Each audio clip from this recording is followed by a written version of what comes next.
Mirá a quién presentamos esta mañana. Ya vemos que es una mañana especial por el anuncio de lo que recién escuchábamos de Caputo, por un gobierno que hoy dice vamos a bajar la nafta, quieren que la inflación vaya a 2 o cerca de 2 lo más rápido posible. Y la pregunta que nos hacíamos, que ahora vamos a hablar con Diego Giacomini. ¿Cómo te va? Buen día.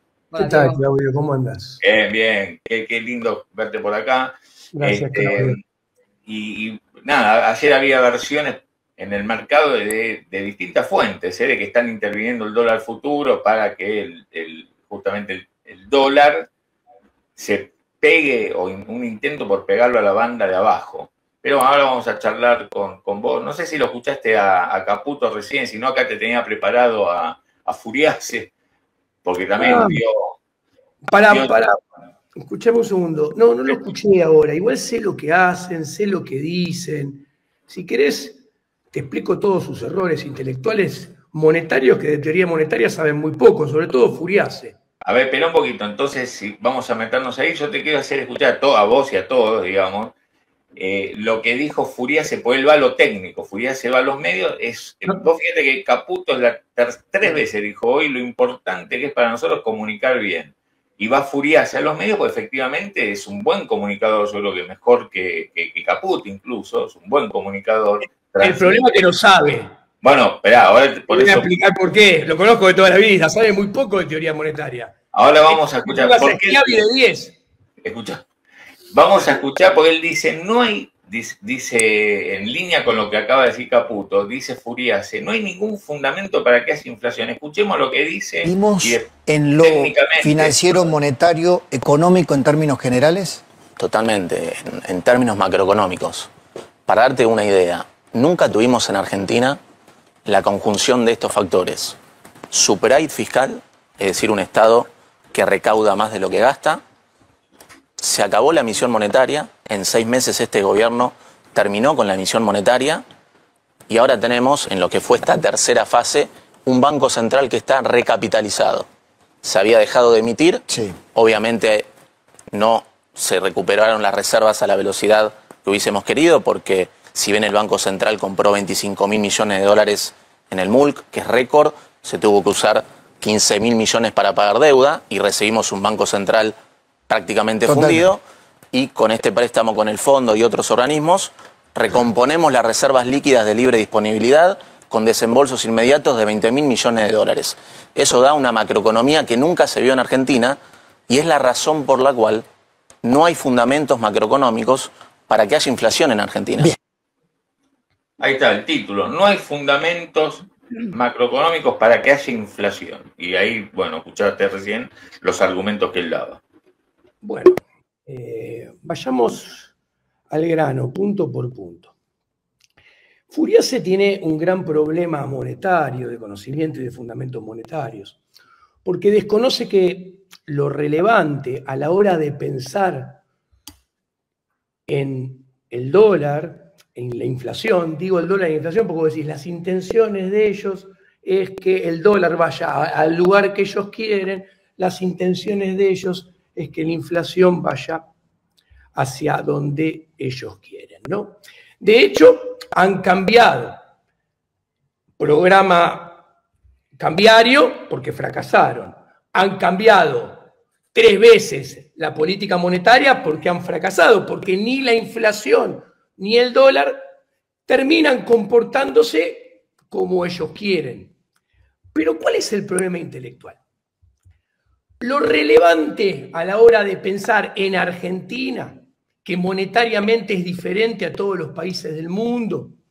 ¿Por qué es diferente a todos los países del mundo? Porque los argentinos no ahorramos en la moneda que emite el Banco Central, en el cual trabaja Furiase y le pagamos el sueldo a Furiase por estar ahí adentro.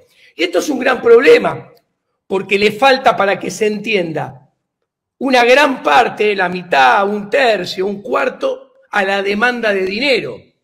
Porque cada vez que nosotros, para ahorrar en dólares, y vamos a ahorrar en dólares, eso implica un exceso de demanda en el mercado cambiario y que se cae la demanda de dinero, por lo cual se crea una oferta, un exceso de oferta monetario, exceso de demanda en el mercado cambiario, exceso de oferta en el mercado monetario, con lo cual es imposible hacer política monetaria eficiente, porque es imposible machear, concordar oferta y demanda de dinero en forma permanente en Argentina en el mediano y largo plazo. Por eso todos los parches que todos los gobiernos van colocando sucesivamente cuando aparecen estos problemas. Pero ese es el primer problema que no ven.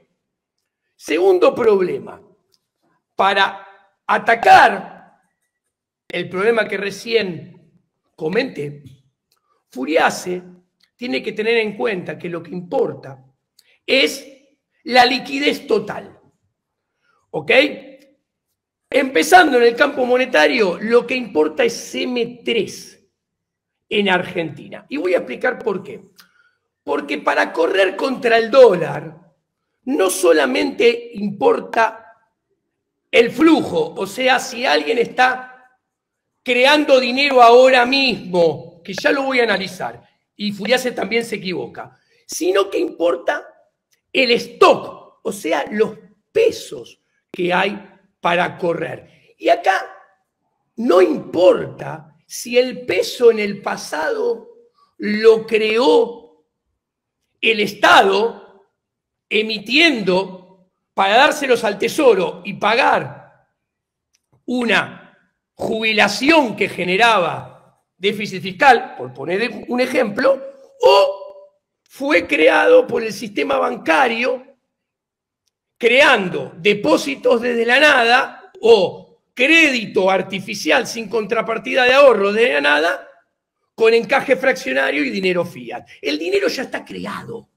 No importa cómo fue creado en el pasado. Es un stock y ese stock se utiliza para sacártelo de encima si el público quiere e ir contra los dólares. Entonces, analicemos.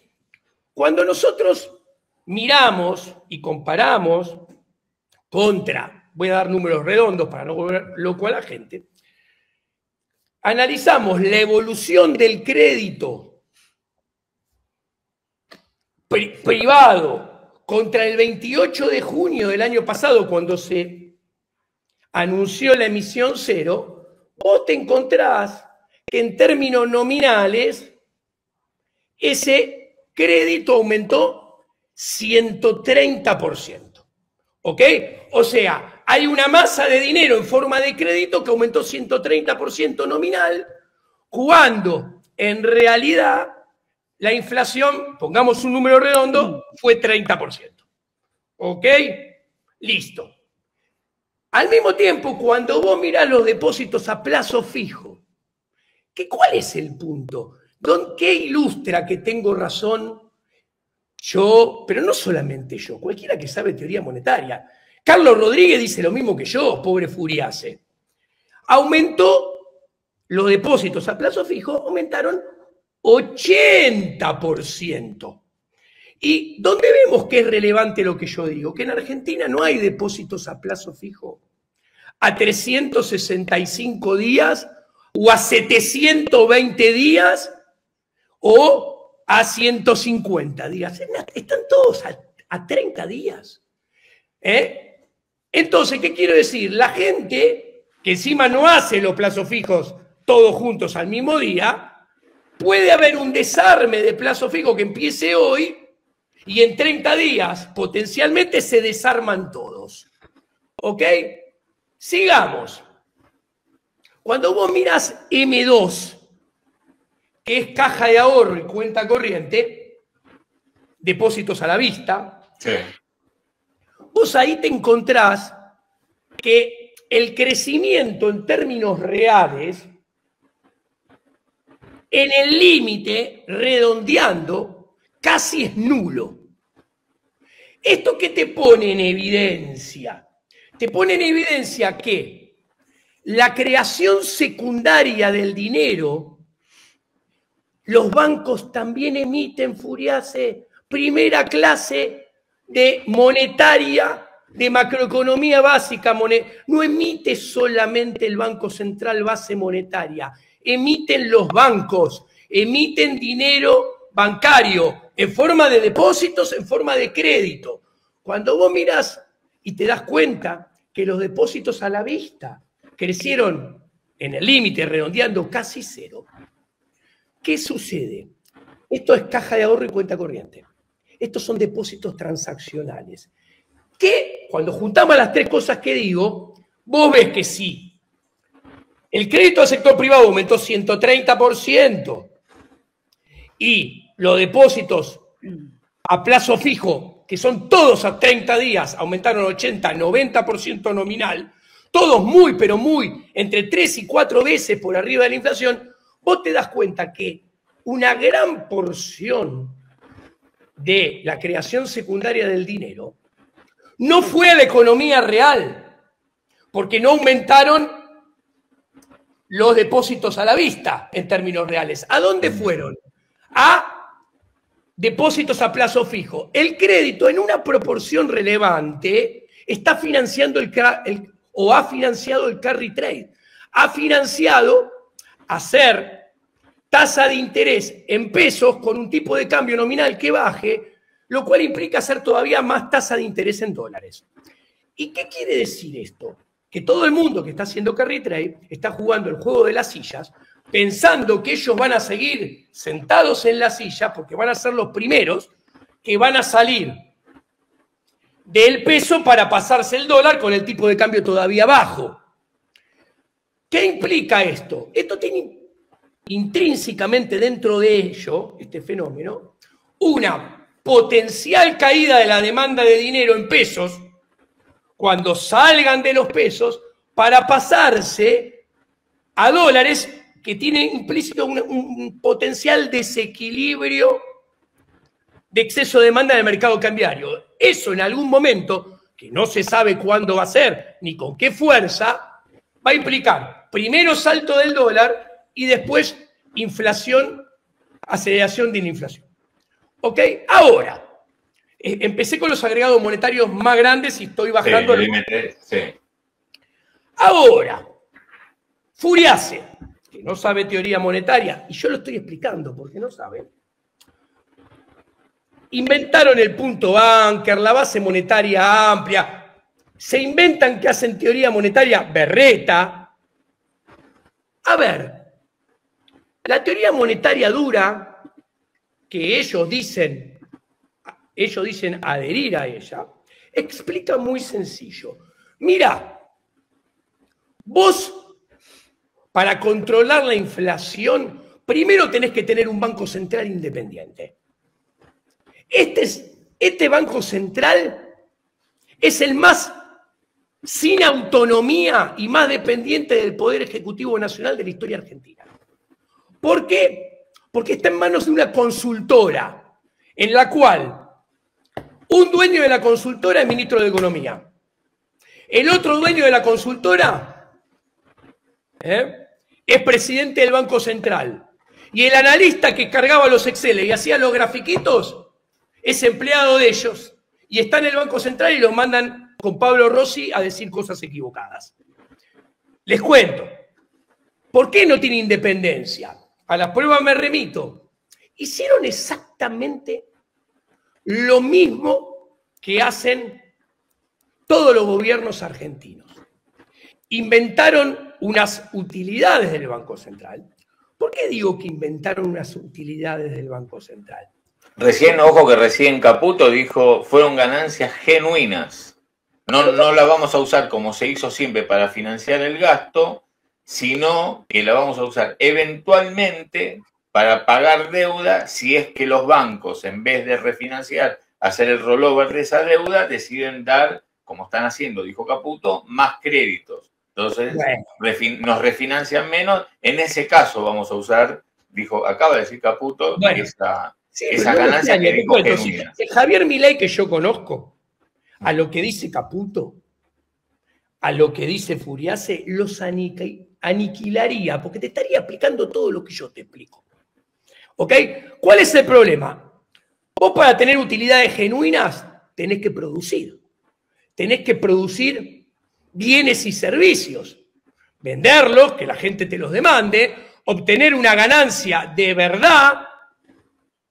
¿Qué produce el Banco Central? No produce absolutamente nada. Y le pasó utilidades inventadas, como si produjera bienes y servicios que no produce, a su único accionista, el Tesoro, que a las pruebas me remito y a las propias palabras del ministro Ifuriase les contesto. Le pasa utilidades a un dueño que jamás capitalizó a su empresa, jamás capitalizó al Banco Central. Le está pasando utilidades inventadas a un dueño que descapitaliza al Banco Central, lo que ellos mismos admiten. Ahora, cuando le pasa esas utilidades, ¿qué hace? Acá está diciendo exactamente lo que digo yo, lo que pasa es que no ve las consecuencias el ministro. Le está diciendo, de los 11 millones, hubo 2.4 billones, hubo 2,4 billones que la semana pasada los emitió crocantes y sonantes, salieron al mercado y se los dieron a los bancos, porque los bancos no le hicieron el rollover de toda la deuda que tenían que renovar. Ese dinero sale a la cancha, sale al mercado, y el dinero es liquidez que puede ir contra el dólar, no tiene por qué ser ya, pero el día que vaya va a provocar algún movimiento ascendente del dólar, y ese dinero que sale a la cancha más adelante en el futuro puede ser inflación, por lo que expliqué antes. ¿Por qué? Porque el crédito en Argentina no está orientado todo a la inversión, ni a la producción. Cuando vos mirás, según la consultora de Orlando Ferreres, los niveles de inversión en términos del PBI de Javier Milei, en un año y medio promedian 14.2, 14.1 del PBI. Ahora déjame porque justamente lo que ellos dicen es que va el crédito. Mirá lo que dice Furiase sobre el tema crédito, porque es justamente, ellos dicen, nosotros hacemos todo esto para remonetizar la economía, digamos, vía crédito, y por eso si no nos refinancian, bueno, mejor, porque no te lo contesto yo. No, pero yo no te lo muestro a vos, se lo muestro a nuestros amigos acá. ¿Dar préstamos al sector privado? Ahí está, los préstamos. ¿Al Estado como fue eternamente? Este punto que tocás es clave. El crédito está volando. El crédito desde julio del año pasado a febrero tuvo un incremento de 50% en términos reales. Es una de las razones, junto con la recuperación del salario real, de tener una economía donde la inflación se desplomó, a pesar de haber hecho un ajuste fiscal de 5 puntos, lo cual es un golpe para la oposición tremendo, porque con ajuste fiscal se bajó la inflación y la economía está creciendo 6% anual. Y eso tiene que ver con que se recuperó el salario real y sobre todo el crédito. Y eso tiene que ver con que los bancos empezaron a trabajar de bancos. Cuando la macroeconomía estaba enferma, así como el del lado de las personas era el ajustar por las dudas, cuando tenés déficit fiscal, ¿qué hacen los bancos? No le prestan a las familias y a las empresas, le prestan al Banco Central y al Tesoro. Nosotros ordenamos la macro, no tenemos más necesidad de financiamiento y entonces los bancos empiezan a trabajar de bancos. Le dejan de prestar al Tesoro, por eso en las licitaciones del Tesoro no llega a tener un rollover, un refinanciamiento del 100%. No es por un problema crediticio como pasaba en épocas anteriores, sino justamente es por algo virtuoso, porque los bancos necesitan pesos. En esta economía no hay pesos para prestarle a familias y empresas, y en el mientras tanto, el Tesoro, al darle esos pesos, que no genera inflación porque hay un exceso de demanda de dinero y de liquidez de los bancos, cancela deuda y nos vamos a un proceso virtuoso donde el Tesoro cancela deuda y las empresas y las familias tienen crédito. Entonces, así como antes, no solamente se le cargaba a la gente con inflación, impuestos y un Estado que chupaba toda la capacidad prestable de los bancos. Sino que no había crédito. Exactamente, el Tesoro al tener déficit le chupaba la capacidad prestable que los bancos tenían para la gente. Ahora, con una macro sana, bajamos la inflación, estamos empezando a bajar impuestos y además le devolvemos la capacidad prestable de los bancos, como ya no tenemos déficit y ordenamos la macro, y esa capacidad prestable de los bancos se la devuelve a empresas y familias. ¿El que sacó un préstamo UVA tiene que estar tranquilo? Totalmente, porque la inflación, no hay más razones para tener inflación. Sacamos más de 10 millones de gente de la pobreza. Bueno, ahí está el tema crédito, y bueno, lo último tal vez volvió sobre el tema inflación. Bueno, te contesto. Punto número 1. Furiase jamás leyó un renglón de la escuela austríaca, lo sé porque lo conozco, mucho menos de Jesús Huerta de Soto. Si Jesús Huerta de Soto, condecorado el otro día por el Estado, no voy a explayarme sobre el tema, escuchara lo que dice Furiase, le diría, nene, vos tenés que empezar a estudiar desde foja cero teoría monetaria. ¿Por qué? Porque Furiase compra el mainstream de las universidades donde se cree que la expansión del crédito tiene demanda genuina de dinero detrás. Cuando yo te acabo de mostrar que no es así, yo te dije, mirá, el crédito al sector privado aumentó 120, 130% en nominal con una inflación del 30%, que son los números que más o menos dice Furiase, y casi todo fue a depósito a plazo fijo a 30 días. Y del otro lado, nada fue a M2, a depósito a lo vista. Entonces, Furiase, cuando vos juntás estas tres variables, crédito, depósito a plazo fijo a 30 días, que son las dos cosas que crecen juntos, y M2, que es el transaccional, que no crece nada, vos te das cuenta que el crédito privado, en una gran proporción, está financiando el carry trade y la timba financiera. No está financiando la economía real. Punto número 1. Punto número 2. En Argentina hay un gran apagón estadístico. ¿Qué quiere decir? A ver, el IPC en todo el mundo refleja poco la realidad. Pero si hay un país en el cual no refleja nada la realidad, es en Argentina. Es muy fácil de ver, porque si el IPC tiene ponderaciones del 2016, tiene canasta de aquel entonces, y en el medio hubo, redondeando, 10.000% de inflación, para que la gente lo entienda, está claro que los patrones de consumo han cambiado totalmente. Está claro que la canasta cambió totalmente. La gente se empobreció y los patrones de consumo cambiaron. Si a esto le agregamos que este plan económico aumentó los precios muy fuertemente de lo que podemos llamar tarifas, que acá estoy incluyendo expensas, luz, gas, internet. Para que te des una idea, todo esto, el IPC actual asume que el argentino promedio, de cada 100 pesos que gasta en todo esto solamente 9 pesos, redondeando. Date cuenta lo alejado de la realidad que está. Yo te estoy explicando todo con lujo de detalles. ¿Esto qué genera? Que el IPC subestima la inflación.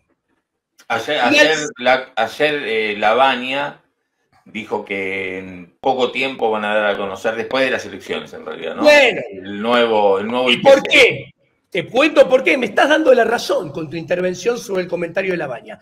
Al subestimar la inflación, ¿qué permite eso? Sobreestimar la recuperación económica, sobreestimar la recuperación de los salarios, por ejemplo, subestimar la pobreza. Y entonces aparece el Poder Ejecutivo Nacional relatando irrealidades con Laje y Jesús Huerta de Soto en la televisión. Te cuento, el CEPA, ¿no? Se tomó el trabajo, yo dejo de lado las ideologías, no me interesa. Pero el CEPA es de Hernán Lecher, ¿no? Sí, pero dejo de lado la ideología porque hay poca gente que se toma el trabajo. Yo le cuento. Para que se den una idea, el INDEC asume que los trabajadores en negro son solamente el 20% de la economía. Esto te lo tiro como un tip para que se den cuenta lo errado que está el índice de salarios. Cuando ya apliqué lo errado que está el índice de precios, vos te das cuenta que de la conjunción índice de salarios, índice de precios, sale un mamarracho que lo que hace es subestimar la inflación, subestimar la pobreza, sobreestimar la recuperación salarial y el nivel de actividad. Les cuento. El CEPA ha cambiado las ponderaciones del IPC. Es lógico, la tenés que cambiar. ¿Por qué? Porque si vos, como te aumentaron mucho las tarifas, la prepaga, la cuota de los colegios, la luz, el gas, las expensas, vos pasaste a gastar más de tu ingreso en todo eso que antes. Entonces le tenés que cambiar las ponderaciones. Cuando vos les cambiás las ponderaciones, a vos te da que el salario, en términos reales, de los privados registrados, no es verdad que aumentó 5%, sino que te da que cayó 5% en términos reales. Ahora, esto se verifica con la realidad mucho más que la caída del consumo masivo, porque vos ¿cómo puede ser que los salarios privados registrados aumentaron 5% en términos reales, pero que ahí están todos los trabajadores registrados, pero al mismo tiempo vas supermercados mayoristas, una L profunda, supermercados minoristas, una L profunda, vas a Sentia, consumo masivo, una L profunda. O sea, el consumo masivo de todas las estadísticas públicas y privadas no se recupera nada. Eso está mucho más en línea con un salario que no se recupera que con uno que se recupera. Se está creando una realidad paralela. Quiero que te pregunte Pauli, que está ahí escuchándote atenta. No, ¿sabes qué? Tema dólar, vuelvo a una parte de todo esto que venís analizando muy claramente, Diego. Vos decías al inicio, contando, ¿no?, toda esta cronología del M3, que tenemos, o sea, que ha crecido 120%, creo que dijiste 130%, la toma de créditos, que una gran parte de eso fue a colocación de plazo fijo. A 30 días. A 30 días. Digo, en este contexto de salida del cepo, no hay salida del cepo. Bueno, parcial salida del cepo, acceso para los individuos, que ya habían dicho, ¿no? Ahora lo explico, sí. Ok. Que el dólar esté flotando dentro de las bandas y que esté estabilizado en 1.200 pesos, vamos a ponerle, ¿no? Sí. A mitad de cancha. Y gran cantidad de la gente esté confiando en hacer tasa y quedarse en pesos. ¿No es un primer paso exitoso que logró el gobierno frente a todos los pronósticos catastróficos que se hacían antes de la salida? Mira, yo no sé cuáles son los aulus catastróficos, porque, por ejemplo, yo en una nota explico, que está escrita en el diario Perfil, en la cual le contesto a Milei, sí, me acuerdo, sobre estos temas, le digo, vos podés lucir que hay una salida exitosa, hay que definir qué es exitosa. ¿Por qué? Primer punto. Bueno, que no es una devaluación, ¿no? Bueno, pero a ver, que el dólar nominal tenga un determinado valor, eso no implica éxito per se, porque si ese dólar nominal, cuando lo ajustamos por inflación, da un tipo de cambio real que deja al 75% de la microeconomía sin rentabilidad, con baja producción, bajas ventas y escasas ganancias, el tipo de cambio es un éxito desde la subjetividad macroeconómica del policymaker. que es lo menos importante. Ahora bien, desde la realidad microeconómica del 75% de lo que producen bienes y servicios, no es ningún éxito. ¿Y cuál es el problema? Que tarde o temprano, una microeconomía que no camina termina haciendo que la macroeconomía funcione mal, porque la macro tiene fundamentos micro. ¿Ok? Ahora, vos me preguntabas sobre el dólar, ¿no? Yo te contesto. A ver, tenemos unos bancos, y yo decía, si Jesús Huerta de Soto escucha lo que dijo Furiase, le diría, nene, que los bancos emitan dinero, porque el crédito es emisión de dinero, que los bancos emitan depósitos a plazos fijos a 30 días, que es emisión de dinero, como vos decís, Furiase, mismo, en términos reales, aún más 50%, vos te das cuenta que no puede haber detrás de ese crecimiento del 50% nunca una demanda de dinero genuina equivalente detrás. Hay un poquito de cerveza así y una espuma así. ¿Y a dónde se revela esto? Que los depósitos son solamente a 30 días. ¿Y a dónde se revela esto? Que el levantamiento del cepo es una mentira atroz. Porque, ¿qué sucede? Detrás de la demanda de dinero, dividamos demanda de dinero de los individuos y demanda de dinero de las empresas. Claramente, la demanda de dinero de las empresas es mucho más grande que la demanda de dinero de los individuos. Entonces, si se emite mucho crédito y se emite mucho plazo fijo, la mayor parte termina de alguna manera, esa forma monetaria, en las empresas. Ahora, ¿qué sucede?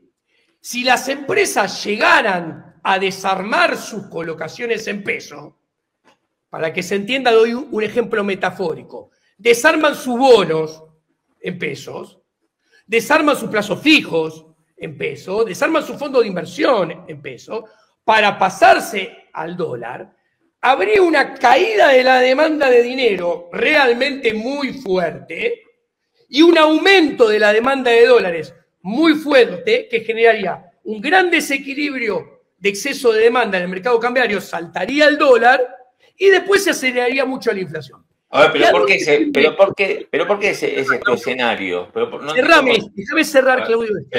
Por eso siguen exactamente igual de encepadas que siempre, para que no tengan ni la mínima oportunidad para hacer esto, lo cual refleja que el crecimiento de toda esta masa monetaria es un peligro. Si no fuera un peligro, abrirían el cepo de verdad. ¿Ok? Y las inconsistencias siguen porque no abren el cepo para las empresas. Escuchá. Y le dicen, no te dejo repartir utilidades pasadas. Ahora, comprame bopreales. ¿Los bopreales qué son? Son un pasivo en dólares del Banco Central. Entonces, si le dicen a las empresas, comprame bopreales, le están diciendo a las empresas, dame base monetaria en pesos, que es un pasivo mío, Banco Central, en pesos, que no paga tasa de interés, y yo te doy un pasivo mío en dólares que sí paga tasa de interés. ¿Y qué pasa acá? Se les cae el relato de la salud del Banco Central, porque están cambiando, para mantener el cepo y no dejarles pagar utilidades, un pasivo en pesos por un pasivo en dólares. Un pasivo en pesos que no tiene resultado negativo de tasa de interés en la base monetaria por un pasivo en dólares que tiene resultado negativo de tasa de interés en dólares. O sea, todo es mentira, todo es inconsistente, todo es una contradicción. Ahora, teniendo en cuenta este diagnóstico tuyo muy preciso y cerradito, ¿vos qué te imaginás, digamos? Comunicale a ver, vos a los tantos que te están escuchando, digamos, ¿qué tenés en la cabeza para los próximos meses cuando hablamos de dólar e inflación. Frente ver, a eso que vos decís, esto es una inconsistencia total. Bueno, ¿cómo sigue todo esto? Te cuento, ¿cómo lo veo yo y lo voy a fundamentar? Sí. A ver, había un esquema cambiario que era dinámicamente inconsistente, lo advertí que iba a terminar fracasando, estoy hablando de la tablita de Arriazu del 2%, que después fue tablita del 1%, y él quería que fuera tablita del 0.5%. ¿Por qué fracasó? Uno, desde el lado monetario, macroeconómico, fracasa. Porque primero le impidió acumular reservas al BCRA, después le hizo dilapidar reservas al BCRA. Desde el plano macroeconómico financiero, le impidió bajar en serio el riesgo país, le impidió volver a los mercados de capitales, lo llevó a pedir la escupidera de vuelta y aumentar la deuda con los prestamistas de última instancia. Por eso terminó fracasando. Y en el aspecto micro, y hago hincapié siempre, microeconómico, que es el más importante, le carcomió la rentabilidad al 75% de la microeconomía argentina, aumentando los costos en dólares, generando una inflación en dólares abismal. ¿Ok?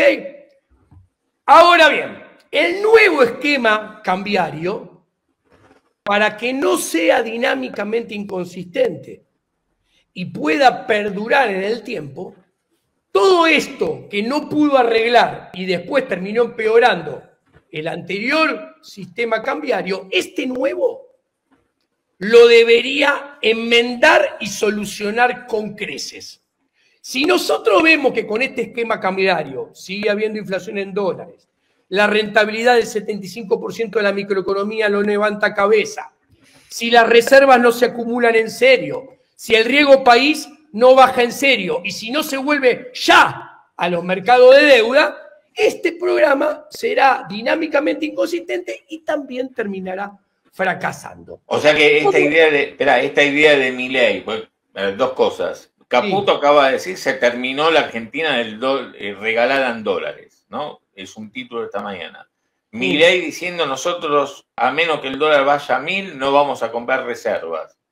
¿Es eso, para vos, digamos, Milei con su idea de no comprar dólares a menos que vaya a 1000? Bueno, y vos acabás de hablar eso de acumular. A ver, ¿se equivoca Milei ahí? Sí. Porque a ver, la gente, yo, como verán, explico y sustento todo lo que digo, por eso te pido que me dejes explicar, porque hay gente que piensa que, no sé, que yo estoy enojado con Javier. Ni pedo. ¿Cómo está enojado? Analizo a lo que hace un gobierno desde la macroeconomía y micro como hace 25 años, nada más que eso. Pasemos. Acá el dólar está contenido transitoria y artificialmente por una oferta de dólares transitoria artificial que no tiene absolutamente nada que ver la cotización actual con el libre mercado. ¿Por qué? Porque la oferta está inflada por dólares proveídos por prestamistas de última instancia. ¿Quiénes son? Son dólares financiados con los impuestos de todos los países del mundo o con la emisión monetaria de los bancos centrales del mundo que capitalizan al FMI y el FMI se lo da transitoriamente a Argentina. Entonces, por el lado de la oferta, la inflada de dólares no tiene nada que ver con el libre mercado. Por el lado de la demanda de dólares, como ya expliqué, las empresas siguen un 99% encepadas igual que siempre. Sí. Con lo cual se contiene artificialmente la demanda de dólares porque se impiden a las empresas demandar dólares. Con lo cual se observa que tenemos sobredimensionada artificialmente la oferta, nada de libre mercado, tenemos pisada artificialmente la demanda de dólares, nada de libre mercado. Esto da lugar a la cotización de 1.200. Ahora, el FMI, yo digo, voy a ser muy optimista para la subjetividad del gobierno. Nos da 25.000 millones de dólares de acá al primer trimestre del año que viene. Quiero ser más optimista.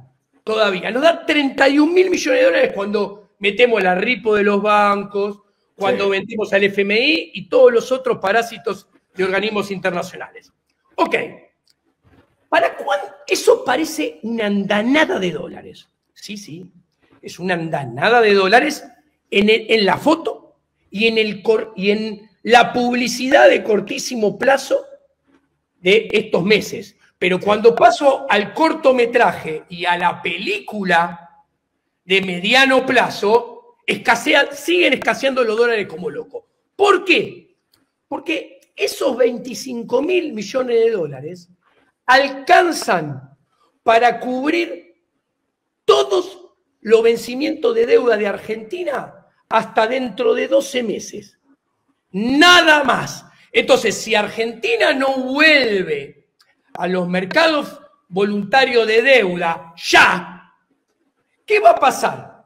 ¿Y por qué digo ya? Porque el mercado va a empezar a mirar, che, ¿cuántas reservas brutas se van gastando versus cuántas reservas netas van comprando? ¿Y por qué digo? Entonces yo acá veo un primer espacio temporal. ¿Cuál es el primer espacio temporal? Voy a poner una fecha arbitraria, porque hay que poner una fecha arbitraria. 7 de julio. El 7 de julio hay que pagar los 6.000 millones de dólares de la deuda de los bonos de Guzmán, que después va a haber que pagarlas el 7 de enero de vuelta. Ahí ya se van 6.000 millones de dólares. ¿Ok? De un plumazo. Que van a salir de esta plata que digo. Después hay más vencimientos, como dije, que son 25.000 hasta final de año. Yo te cuento, según Toto Caputo, según Furiase, nunca pensaban que iban a tener que ir al FMI. Porque para ellos, estos bonos de Guzmán, que hay que pagar el 7 de julio, se iban a pagar con colocaciones de deuda.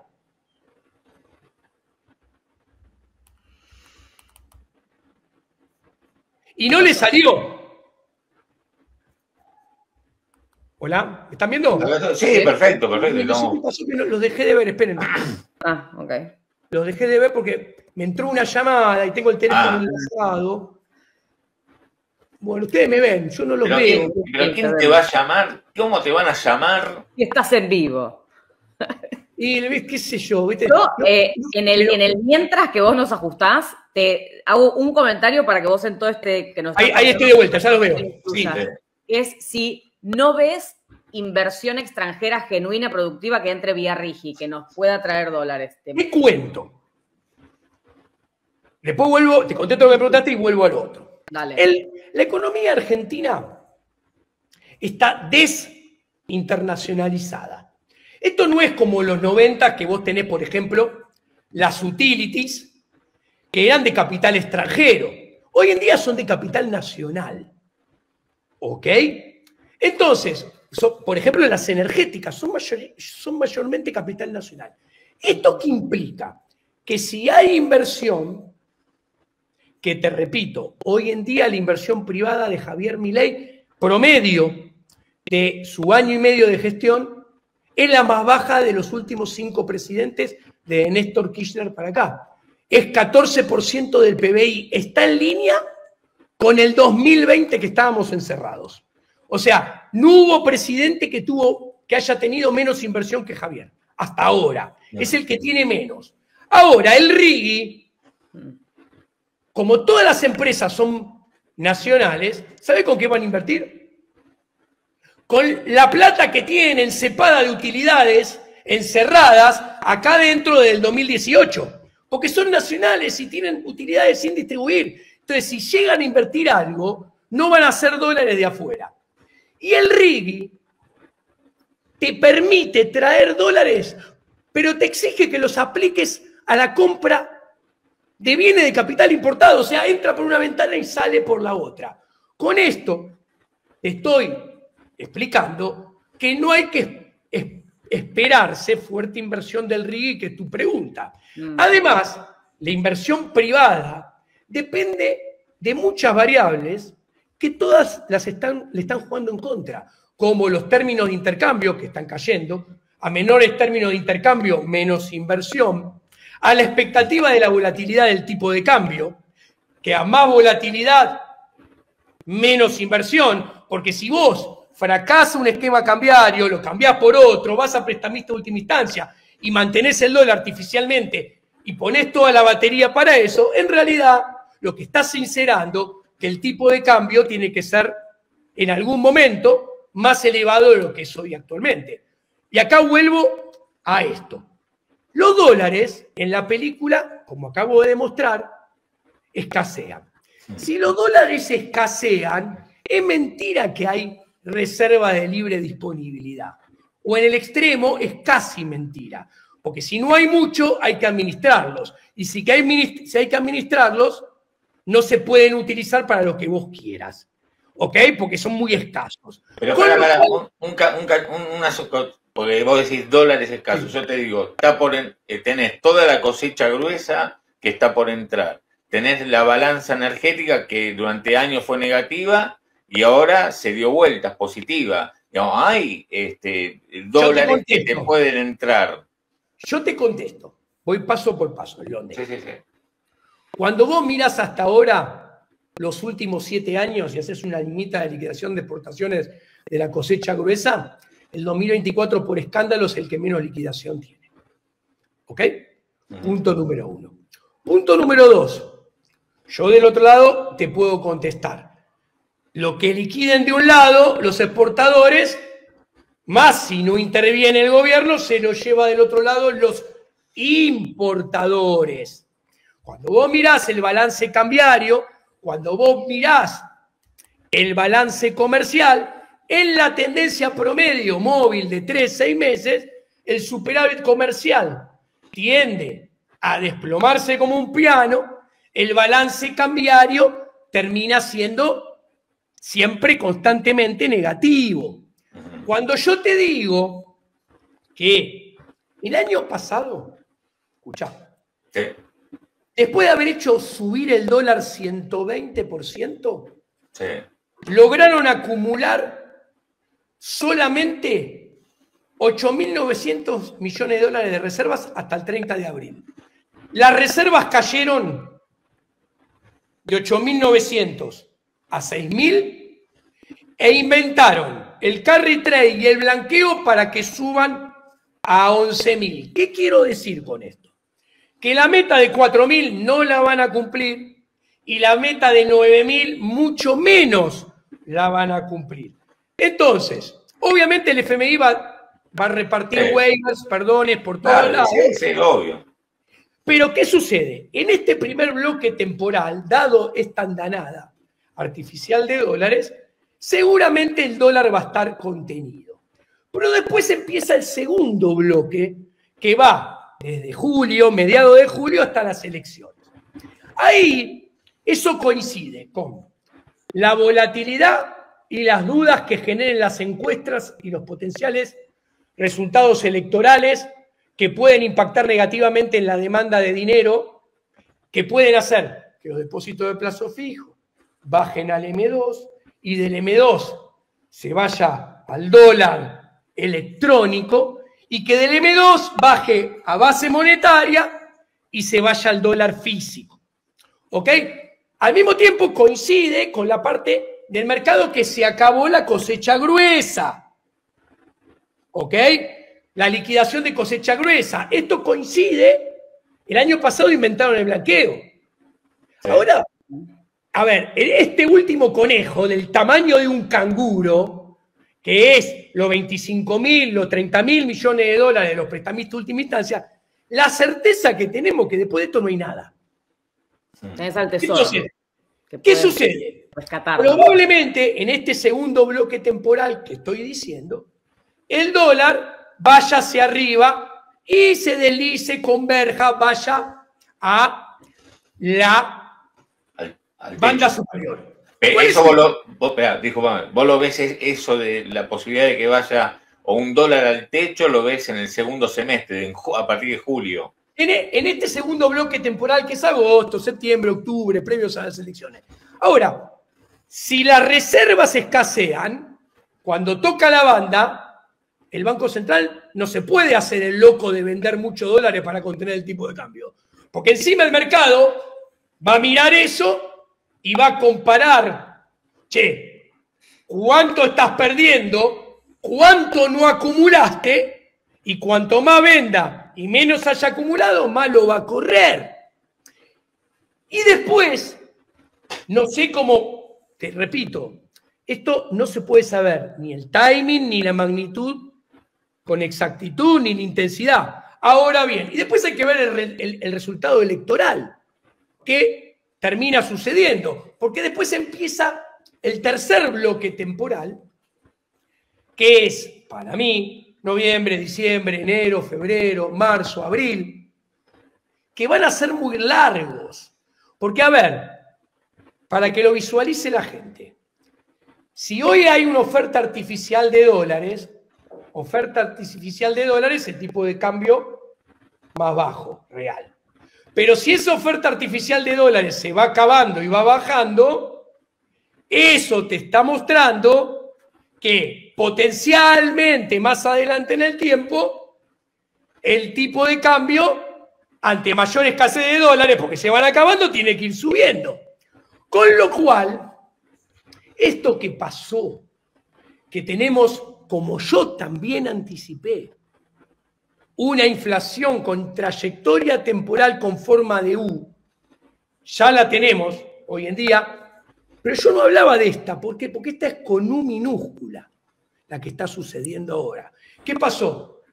La inflación bajó a 2.7 mensual, encontró un piso de 2.7, 2.6, 2.8, 2.5, qué sé yo, que no lo pudo quebrar en 4 o 5 meses, que es un fracaso. A ver, esa es la inflación que tuvo Guzmán en todo el 2020-2021, más la tuvo más abajo en algunos momentos.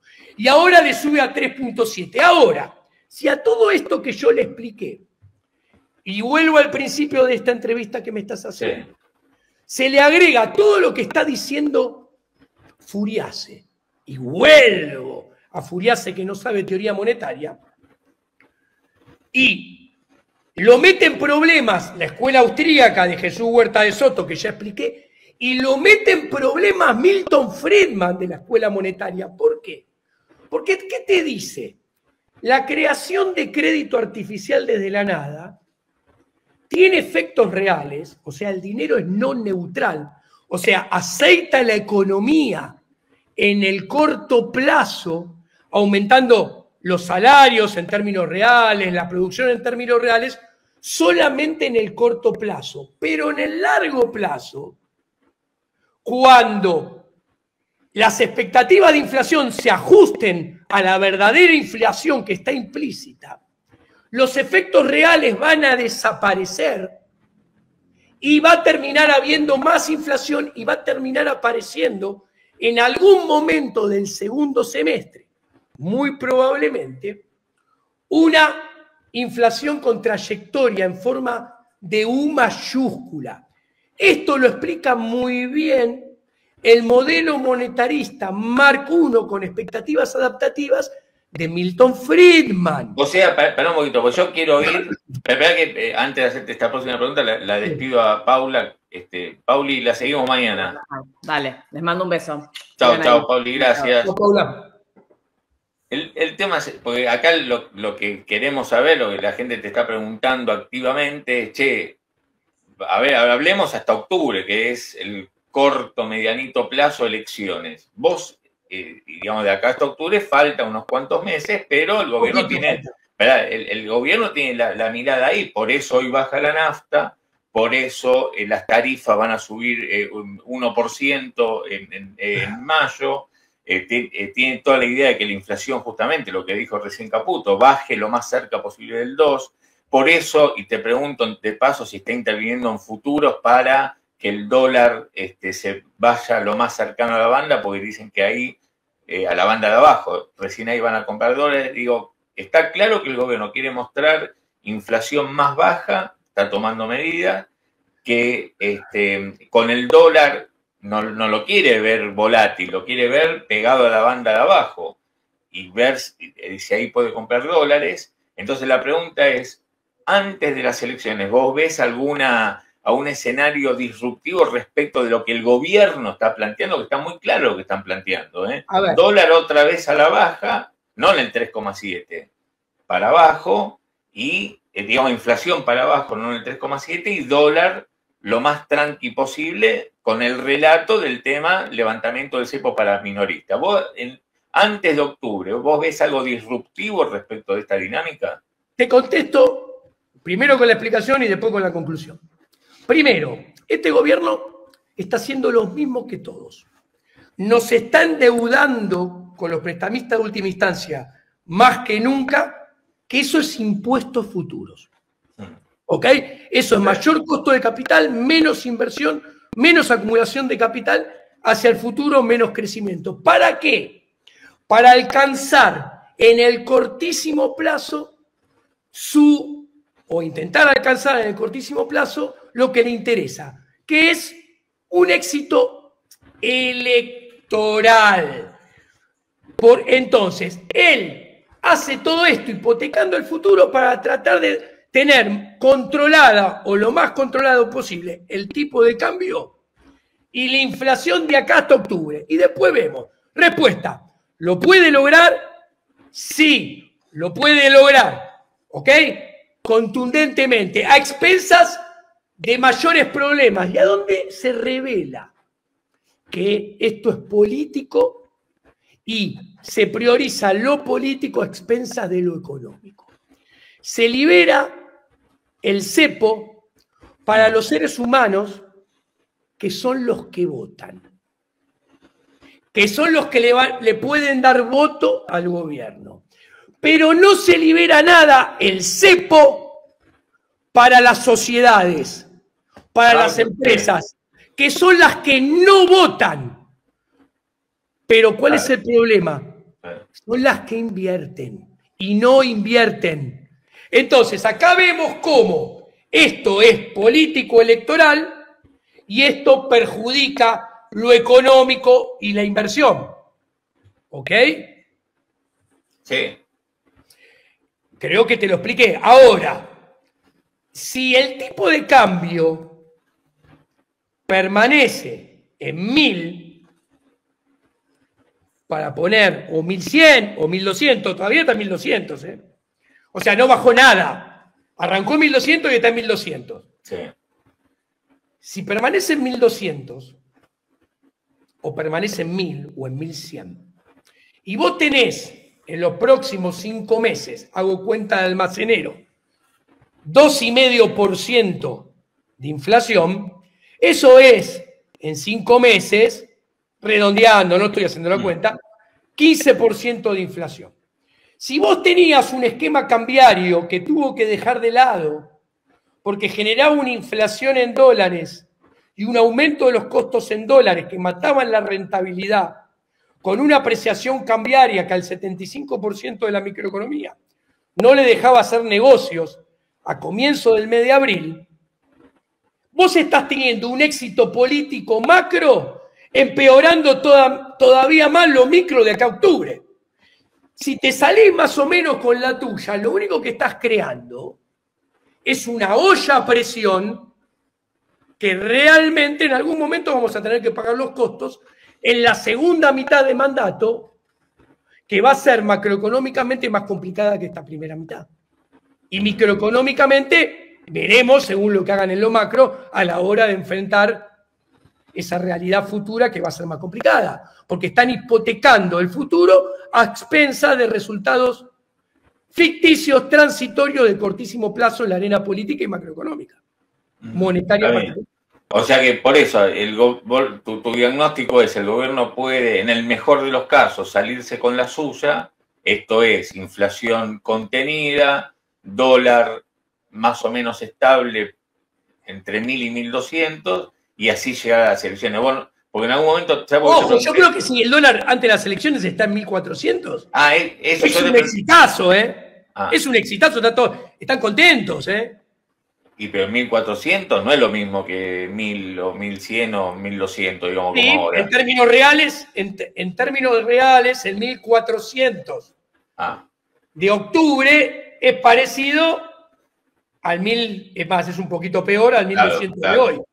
¿Ok? O sea, yo creo, es más, yo creo que sería saludable para la microeconomía que estuviera más cerca de 1400 en octubre, 1450, 1480, cerquita de la banda superior, que a la microeconomía, que es lo que importa, le es mucho más saludable que antes de las elecciones esté pegadito a la banda superior que esté pegadito a la banda inferior. No tenga duda.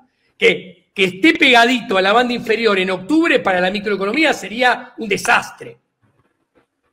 Sí, sí, sí. Está bien. No, se entiende por ese lado. Ahora, lo que pasa es que, insisto con esto, el gobierno está tratando, por lo menos en este corto plazo, de encaminar hacia mostrarnos que la inflación, lejos de, o veníamos desde que empezó el año con una inflación para arriba. Yo creo que abril va a poder mostrar si la inflación termina en 3, no sé si vos tenés otro número, yo digo por lo que veo de Ferrer, ese COGO, es 3, entonces va a decir, miren, bajó de 3,7, 3,8 a 3, y el mes que viene como las tarifas van a subir el 1, la nafta baja el 4, el dólar no se mueve, y en vez de 3 te va a dar 2,5, y al mes siguiente, y te va... Mira, el gobierno creo que en el corto plazo quiere encaminar hacia ese escenario, dólar contenido, inflación más a la baja, nada, y llegar hasta octubre en ese... Así. A tu audiencia le explico, que yo sé que es variada. Sí, así como yo jamás le presté atención a los Sturzenegger, Caputo, Sandleris, Banolis, Fábregas, o sea, te estoy pidiendo todos los colores. Sí. Que miran la inflación mes tras mes y lo que va pasando con la inflación trimestre tras trimestre, cada 3 meses, cada 4 meses, no le presto atención tampoco ahora. La inflación es un fenómeno monetario y la teoría monetaria estudia la inflación solamente en el mediano y largo plazo. Entonces yo miro los agregados monetarios amplios, los agregados monetarios grandes, no miro la base, miro M3. Claro, más aún en un país donde no ahorran pesos y tiene los plazos fijos todo puesto a 30 días. Entonces, cuando yo veo que la masa monetaria crece tanto, te estoy hablando, Furias se lo dice, 50, 60% en términos reales en 6 meses, ¿qué economía real puede sustentar ese crecimiento de la demanda de dinero genuina? Ninguna. Y mucho menos Argentina, que le falta la mitad de demanda de dinero porque la gente no ahorra en peso.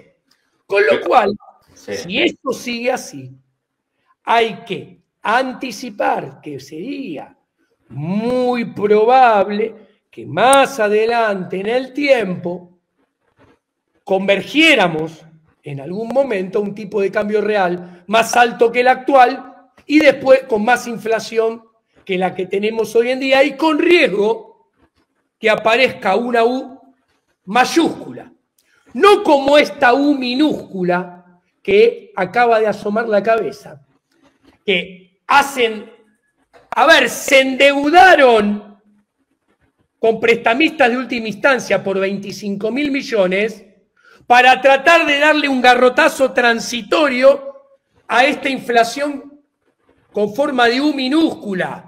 Porque si no se endeudaran, seguiría del 3.7 al 4.2 o lo que sea, qué sé yo.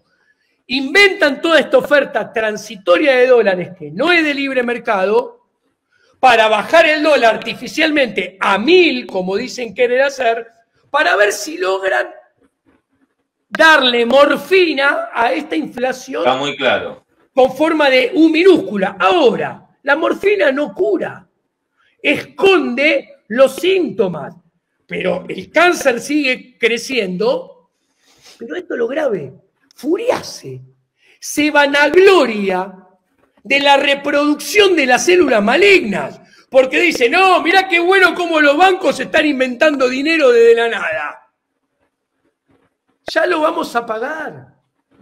Huerta de Soto se lo explicaría muy contundentemente. Lo que pasa es que nunca lo leyó. capaz no sé si estuvo aplaudiendo como un pingüinito el otro día en el Salón Blanco. Seguramente que sí. Sturzenegger estuvo. Yo lo conozco. Nunca leyó un renglón de Huerta de Soto. Acá Rolin Vieira Ruiz hace que me interesó lo que plantea. Dice, siempre lo escucho criticar a mi amigo Giacomini. Quiero saber, dice, su propuesta. ¿Qué es lo diferente que haría? ¿Devaluar, default, más impuestos, sacar todos los impuestos? No sé lo que dice Rolin. No sé si lo conoces, pues dice que es amigo tuyo, pero... No sé quién es, pero yo lo contesto así. Cuando vos te asomás a la política institucional, vos te das cuenta de dos cosas. Si no afanás y no sos cómplices de los que afanan, le servís el café a los que afanan y toman decisiones. Primera esfera. Segunda esfera. Cuando a vos te dicen, che, me gustaría que fueras tu presidente del banco, mi presidente del Banco Central o ministro de Economía, vos te das cuenta que un montón de cosas que habría que hacer, que doy un ejemplo, le pongo nombre y apellido. En Argentina hay que poner encaje del 100% a los bancos. Milei siempre lo decía, ¿ok? En Argentina hay que separar la banca de inversión de la banca transaccional. Siempre lo decía. Bueno, ¿por qué lo pongo de ejemplo? Porque cuando asomás la cara, te das cuenta que el sistema no te deja hacer lo que hay que hacer, porque les estarías tocando el negocio a muchos sectores prebendarios. ¿Y cuál es el negocio en este caso de este ejemplo? Del que se vanagloria y habla bien Furiase. Porque si vos le ponés encaje del 100%, no habría crecimiento del crédito del 50% en términos reales, no habría crecimiento de los depósitos a plazo fijo a 30 días del 40% en términos reales. En consecuencia, no habría carry trade. En consecuencias, le estarías cagando el negocio al poder económico, bancario, financiero, prebendario. Y yo haría eso. Por eso cuando me doy cuenta de estas dos esferas que te dije, ¿sabes qué? Yo me quedo de este lado. Porque no curro y no voy a vender 1 centímetro de lo que pienso que hay que hacer. De hecho, imagínate, te vendieron que iban a dolarizar y lo cambiaron por un carry trade. La dolarización con encaje del 100% y banca Simon te la cambiaron por carry trade, crecimiento exponencial del crédito en peso de los bancos y un tsunami de plazo fijo en peso a 30 días. Le tomaron el pelo. Pero acá te preguntan, dice, ¿qué ganarías con un encaje del 100%? Acá MX, por ejemplo, otra pregunta que te hacen es, con encaje del 100% no podría expandirse la economía. Hay muchos elogios a eso que vos te lo pones, pero digamos, ¿qué es lo que se... A ver, señor. ¿Cuál es el beneficio? A ver, explícalo para que... Al que pregunta hay mucha eso, gente que te escucha, sí. Al que pregunta con encaje del 100%, no había crédito, se equivoca. No podría expandirse la economía. Se equivoca. No habría crédito inventado. Habría crédito de verdad. Cuando vos separás la banca transaccional de la banca de inversión, yo mi ahorro genuino se lo doy al banco para que el banco, con mi ahorro genuino, se lo preste genuinamente al que quiere invertir. ¿Qué implica esto?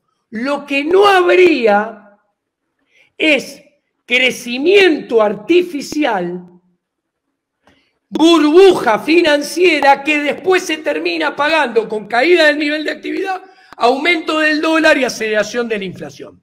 De hecho, esto que estoy explicando yo, el crédito secundario inventado de la nada por los bancos, está explicado por la escuela austríaca. Lo invito a que lo lea.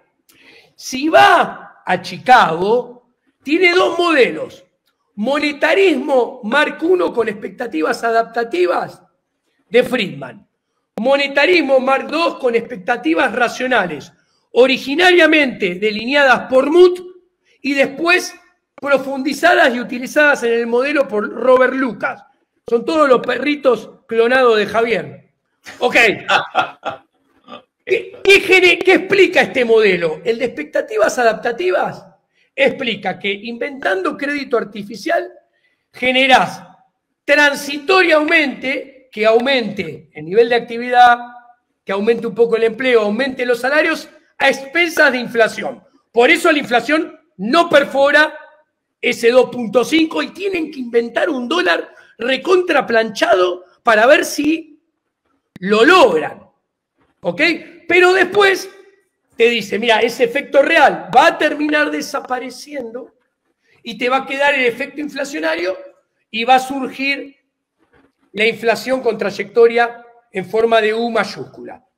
El monetarismo de Lucas, con expectativas racionales, te dice, ese corto plazo virtuoso, entre comillas, no existe y saltás directamente al largo, que ha pasado muchas veces en la historia argentina. Acá alguien también te pregunta por el tema ¿por qué decís que el crédito que toma la gente, digamos, termina en el carry trade y un crédito es, digamos, lo sacás al 100% de costo financiero total y lo metés en un plazo fijo a una tasa más baja? ¿Cómo le contesto a esa persona? Bueno, que contrate un economista. Primero, para que le consiga créditos más baratos. Hay créditos muchísimo más baratos y las empresas tienen acceso a créditos muchísimo más baratos. Una vez que lo obtenés, te das vuelta y no haces un plazo fijo. Hay maneras más sofisticadas que te dan bastante más de rentabilidad que esa. De hecho, yo conozco, trabajo de esto, interactúo de diferentes maneras con decenas de empresas en mi vida cotidiana a lo largo de un año. No, creo que te preguntaban eso porque vos dijiste que los plazos fijos, el stock de plazos fijos crecía por el carry trade. Claro, pero créditos y terminaban plazos fijos. Todo el crecimiento desde el 28 de junio, cuando no pagaban la tasa que pagan hoy. Atenti. De hecho, el crecimiento real de los plazos fijos ha ido amenguando y el de marzo del último mes tendió a cero. Por eso tuvieron que cambiar el esquema cambiario, porque dijeron, che, se muere el carry trade y esto se va al demonio. Explicado. Sí, perfecto. Okay. Bueno, sí, Diego, no sé la cantidad tenés muchas consultas. ¿Hay alguna...? Que me consulten por privado y claro. por Twitter, y acá, que contratar, me contrata. Acá hay algunos que te dicen, che, ¿en qué instrumentos financieros, creo que decía así, se puede invertir en este contexto, ¿no? Yo le pregunto, che, ¿por qué no quiere comprar una máquina y producir? Esa es mi respuesta. Claro. Pregunto, ¿no? Porque es muy loco, ¿no? Hay mucha gente que apoya este plan económico, pero lo que te preguntan es, che, ¿cómo hago timba? No te ponen un negocio ni por puta, ¿eh? Pero apoyan el plan. Acá nosotros, viste, acá en el Serrucho Económico, de hecho hoy teníamos previsto hablar con un empresario y como se extendió nuestra charla, que me parecía muy buena, pero siempre estamos hablando con el sector real, ¿no? Porque si no, sin sector real, ya sabemos cómo terminan estas cosas, ¿no es cierto? Como lo que vos decías, la microeconomía es la que sustenta la macro. Exactamente. Es así. Y piensa esto, Claudio querido. Todo este plan económico, lo único que le interesa es bajar la inflación, asumiendo que hay una relación mecanicista, cuasi mágica, de la fuerza del cielo, que si vos bajás la inflación, por bajar la inflación después vuela la inversión, vuela la producción, vuelan los salarios. Por arte de magia, la economía real despega como pedo de buzo. Qué grande. Bueno, ahí está, lindo final, Jaco, lindo final. Bueno, nos vemos próximamente, muy interesante. Siempre gracias por estimar con nosotros, sabes la cantidad de gente que estuvo con nosotros esta mañana y mucha interacción, así que... Tenemos un buzo que a largo plazo me parece que se comió 3, 4 pastillas de carbono, que me parece que le va a salir por arriba, va a terminar eructando, ¿no? Para frasear el ejecutivo. No seas asqueroso, ¿no? Que estamos desayunando. Gracias, Jaco. Un placer, como siempre, Claudio. Lo mismo, che. Gracias. Un abrazo. Accede a mi formación económica, donde vas a nutrirte de los conocimientos de más de 25 años asesorando empresas. Hacé clic en el enlace de la descripción y empezá a cuidar tu dinero hoy mismo. Muchas gracias por llegar al final del video.